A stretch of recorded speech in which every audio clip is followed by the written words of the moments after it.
गोटे निर्वाचन केवल संख्यार खेल नुहे, यह हेउछि लोकंक सह एक कथबार्ता। आउ आमर काम हेउछि सेही संख्या पछरे थेबा मनिषमानंक कथाकू बुझिबा।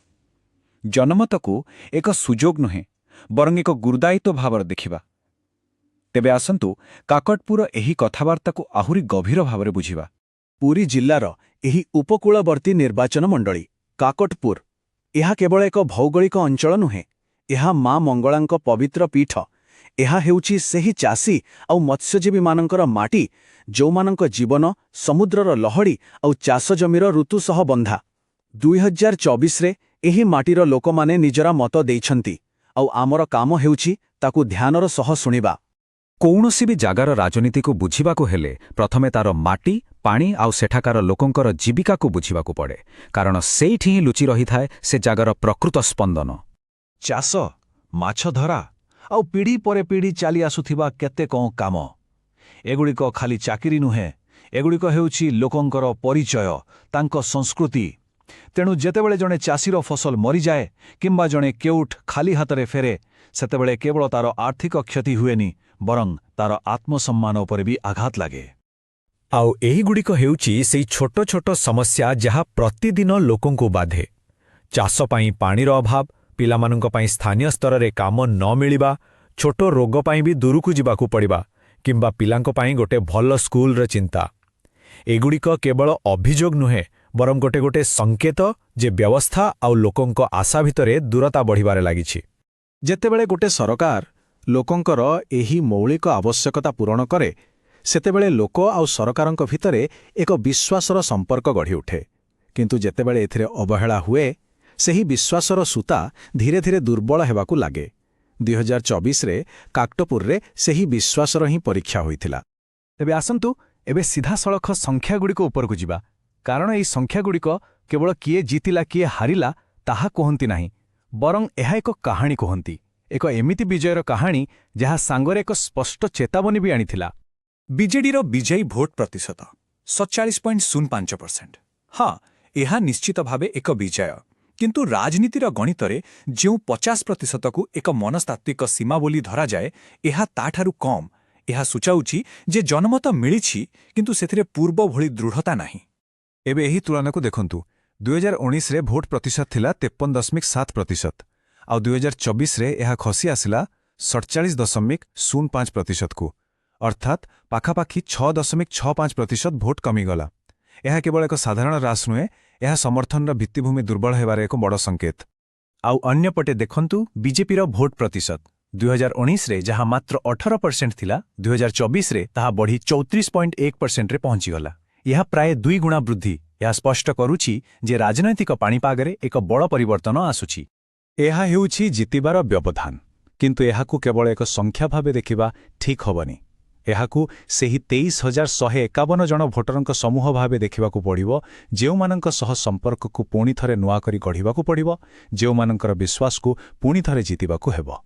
तेबे एही सबु संख्यारू आमे कौन शिखिले? मोटामोटी 3टी मुख्य कथा। प्रथमत, सरकार विरोधी भावनार एक लुकायित लहरी धीरे धीरे बढ़ुछि। द्वितीय, छोट छोट स्थानीय समस्यागुड़िक लोकंक मनरे असंतोष सृष्टि करुछि।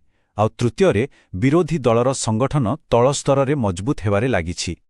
आउ जानंती एसबु संख्या पछरे गोटिए मूल कथा अछि। आम संविधान प्रत्येक व्यक्तिर सम्मान कथा कहे, आ वोट सेई सम्मान रही एक प्रकाश। यह एक विश्वास जहाकू कथारे नुहे बरं कामरे सम्मान देवाकू पड़े। एबे आसंतु फलाफलर कोणरू काहींकी आड़कू जिबा, कारण निर्वाचनर फलाफल केबे भी कोनोसी गोटिए दिनर घटना जोग हुए नाही। एहा पछरे दीर्घ दिनर व्यवस्था ढांचा आउ राजनैतिक धारार प्रभाव थाए। 2000 मसीहारू बीजेडी काकटापुर रे एक स्थिर शासन देई आसुछि। दीर्घ समय धरी क्षमतारे रहिबा गोटे मुद्रार 2 पार्श्व भଳି। गोटे पटे शासनर अभिज्ञता आउ अन्यपटे लोकंकठारू दूरे जीवार आशंका, एक प्रकार आत्मसंतोष भाव। एठी आमे एक पारंपरिक राजनैतिक द्वंद्व देखिबाकू पाउछि। गोटे पटे अछि स्थापित शक्ति जीए निजर ब्रांड, कल्याणकारी योजना आउ मुख्यमंत्रींक लोकप्रियता उपरे निर्भरशील। आउ अन्यपटे अछि एक उदीयमान शक्ति जीए नुआ उत्साह, केंद्रीय समर्थन आउ तृणमूल संगठन बଳରେ आगकू बढ़ुछि। तेबे एही परिस्थितिरू बाहरिबार रास्ता कौन? ଏହାର ସମାଧାନ ପାଇଁ ଆମେ ଏକ ଚତୁର୍ମୁଖୀ ରଣନୀତି ବା ଫୋର୍ଫୋଲ୍ଡ ପାଥ୍ ବିଷୟରେ କଥା ହେବା। ଏହା କେବଳ ନିର୍ବାଚନ ଜିତିବାର ଏକ ଫର୍ମୁଲା ନୁହେଁ, ବରଂ ଲୋକଙ୍କ ସହ ଭାଙ୍ଗି ଯାଇଥିବା ସେହି ବିଶ୍ୱାସର ସମ୍ପର୍କକୁ ପୁଣିଥରେ ଯୋଡ଼ିବାର ଏକ ବ୍ୟବସ୍ଥିତ ଢାଞ୍ଚା। ଏହି ରଣନୀତିର ପ୍ରଥମ ମୁଖ୍ୟ ହେଉଛି ନିର୍ବାଚନୀ। ଏହାକୁ ଆମେ ରଣନୀତିର ମସ୍ତିଷ୍କ ବୋଲି କହିପାରିବା। ଏଠି ତଥ୍ୟ ବା ଡାଟାକୁ ବ୍ୟବହାର କରି ବୁଥ୍ ସ୍ତରରେ ପରିଚାଳନା କରାଯାଏ। କେଉଁ ଅଞ୍ଚଳରେ ଅଧିକ ଧ୍ୟାନ ଦେବାକୁ ହେବ ତାହା ସ୍ଥିର କରାଯାଏ ଆଉ ନିଜର ମୁଖ୍ୟ ଭୋଟରଙ୍କୁ ସୁରକ୍ଷିତ ରଖାଯାଏ। ଦ୍ୱିତୀୟ ମୁଖ୍ୟ ହେଉଛି ସାଙ୍ଗଠନିକ। ଯଦି ପୂର୍ବଟି ମସ୍ତିଷ୍କ ଥିଲା, ତେବେ ଏହା ହେଉଛି ଦଳର ମେରୁଦଣ୍ଡ। ଏଠି ଦଳକୁ ଏକ ଜୀବନ୍ତ ନେଟୱାର୍କ ଭାବେ ଦେଖାଯାଏ। ବୁଥ୍ କମିଟିକୁ ସକ୍ରିୟ କରିବା, କାର୍ଯ୍ୟକର୍ତ୍ତାଙ୍କୁ ଉତ୍ସାହିତ କରିବା ଆଉ ସଂଗଠନକୁ ମାଟି ସହ ଯୋଡ଼ି ରଖିବା, ଏସବୁ ଏହାର ଅଂଶ। ତୃତୀୟ ମୁଖ୍ୟ ହେଉଛି ଆଖ୍ୟାନ। ଏହା ହେଉଛି ଦଳର ହୃଦୟ ଆଉ ଆତ୍ମା। ଏହା କାହାଣୀ କହିବାର କଳା।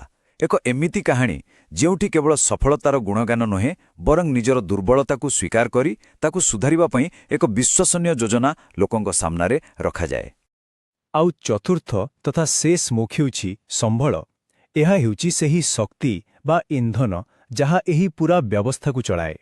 ନେତୃତ୍ୱ, ସରକାରୀ ଯୋଜନା, ଆଧୁନିକ ଯୋଗାଯୋଗର ମାଧ୍ୟମ, ଏହି ସବୁ ସମ୍ବଳର ସଠିକ୍ ବ୍ୟବହାର କରିବା ହିଁ ଏହାର ଲକ୍ଷ୍ୟ। ଏହି ଚାରୋଟି ମୁଖ ଯେତେବେଳେ ଏକାଠି କାମ କରନ୍ତି, ସେତେବେଳେ ହିଁ ପ୍ରକୃତ ପରିବର୍ତ୍ତନ ଆସେ। ତେବେ ଏହି ଚତୁର୍ମୁଖୀ ରଣନୀତିକୁ ବାସ୍ତବରେ କେମିତି କାର୍ଯ୍ୟକାରୀ କରାଯିବ? ଆସନ୍ତୁ ଦେଖିବା ଭୋଟରଙ୍କ ବିଶ୍ୱାସ ପୁଣିଥରେ ଜିତିବା ପାଇଁ ଏକ 90 ଦିନିଆ ବ୍ଲୁପ୍ରିଣ୍ଟ।